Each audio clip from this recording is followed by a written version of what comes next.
While Sony Pictures has traditionally kept its Spider-Man Universe movies on the shorter side, clocking in at around 90 minutes, it seems that Venom 3: The Last Dance is set to break this mold. Insider reports suggest a whopping runtime of 2 hours and 35 minutes for this threequel, hinting at an action-packed finale to the trilogy. It's known that this will be Tom Hardy's final standalone appearance as the character. The film, which recently wrapped filming and is currently in rough cut phase, may still see changes in length before its release. Venom 3 carries the working title Orwell, and it's not just a catchy name, it directly teases the main villain, Orwell Taylor, the leader of a mercenary group known as the Jury. These mercenaries, armed with high-tech armored suits, are hell-bent on destroying Venom. Chiwetel Ejiofor is confirmed to take on this role, a detail solidified by Deadline. What sets The Last Dance apart in the trilogy is its introduction of a villain who is not a symbiote, a stark contrast to previous Riot and Carnage. But don't expect a mundane showdown of armored troops versus Venom. According to the comics, Orwell Taylor realizes that conventional human tactics won't cut it against Venom and decides to unleash 5 symbiotes, tapping into the resources and experiments of the Life Foundation, a key player in the first movie. It's likely that somewhere in the company's secret files are clues to the locations of other symbiotes, which could prove useful to Orwell. However, temper expectations. Instead of a symbiote overload, the script is rumored to introduce just one, and that's apparently enough. Leaked info suggests that Anti-Venom will emerge in the third act as the ultimate weapon against Venom. As you can see, Sony Pictures is not shy about tweaking and adding to the canon for the sake of storytelling. Orwell Taylor also embodies traits from another comic book character, merging multiple elements into one formidable foe. The Last Dance also draws inspiration from the Extreme Carnage comic miniseries, where in the wake of Carnage's havoc, symbiotes and other aliens are declared outlaws by politicians. The storyline intensifies with radical protesters rallied by the near-political party Friends of Humanity, led by Senator Peter Crane. Crane is a local equivalent to characters like Bolivar Trask from X-Men or General Ross from MCU. Essentially, Peter is a highly malicious figure driven by a deep-seated hatred towards all things different, and he is far from alone in his controversial views. Alongside this vote-hungry senator, old acquaintances from the Alchemax Corporation, armed with cutting-edge technology, join the hunt for symbiotes and other extraterrestrials. Alchemax, having garnered government support and a license to kill any unauthorized alien on US soil, now targets even coffee shop workers in their off hours from patrolled zones. Senator Crane will likely appear in Venom 3, with Orwell Taylor acting under his sanction. Eddie Brock, facing the formidable alliance of politicians and mercenaries, finds it tough going solo. He's aided by Patrick Mulligan, who by the end of Venom 2 became the host for the symbiote Toxin.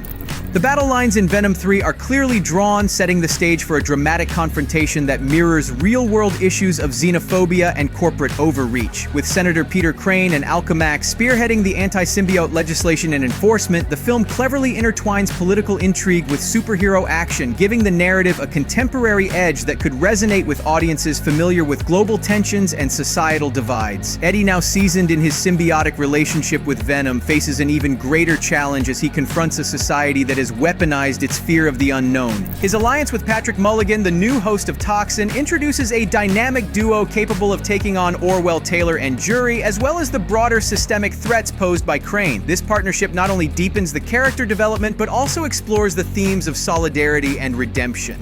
As The Last Dance weaves these complex threads, it promises to deliver not only thrilling action sequences typical of superhero movies, but also a thought-provoking narrative about acceptance and the battle against bigotry. The inclusion of multiple symbiotes, each with unique abilities and personalities, adds layers of complexity to the conflicts and enhances the visual spectacle. The anticipation for this film is further amplified by the involvement of well-known actors like Chiwetel Ejiofor, whose portrayal of Orwell is expected to add a formidable presence to the villainous roster. The global premiere of Venom 3 is set for October 25th, with the official trailer expected to drop in the coming months. Fans alike are eagerly awaiting how the trilogy will conclude, especially with the potential setup for future expansions in the Sony Spider-Man universe.